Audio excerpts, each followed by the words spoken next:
আসসালামু আলাইকুম রহমতুল্লাহ। বাংলাদেশের সকল বক্তাই যখন একে অপরের সমালোচনা নিয়ে ব্যস্ত, নিজেকে তিনি মেলে ধরেছেন হকের পক্ষে। যখন সবাই মিডিয়ায় নিজস্ব প্ল্যাটফর্ম তৈরি করেছে, তখন তিনিও পিছিয়ে থাকেননি। নিন্দুকের তেতো কথাকে পেছনে ফেলে তৈরি করেছেন খান সাহেব নামে একটি প্রতিষ্ঠিত ইউটিউব চ্যানেল। আমাদের সমাজে হুজুররা কেন কন্টেন্ট বানাবে, এই ধারণাকে ভুল প্রমাণ করেছেন মহিউদ্দিন হাসান।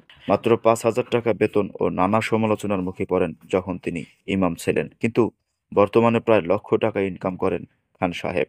আপনারা তাকে খান সাহেব নামে চিনলেও পুরো নাম মহিউদ্দিন হাসান। তিনি ২০২১ সালের ২৫ জুন খান সাহেব নামে ইউটিউব প্রতিষ্ঠিত করেন।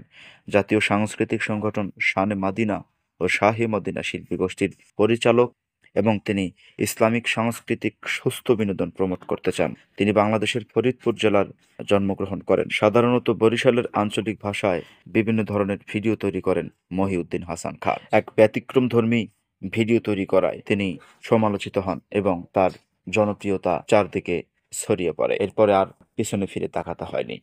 যারা মহিউদ্দিন হাসান খানকে ভালোবাসেন, ভিডিওতে অবশ্যই একটি লাইক এবং সাবস্ক্রাইব করবেন। ধন্যবাদ।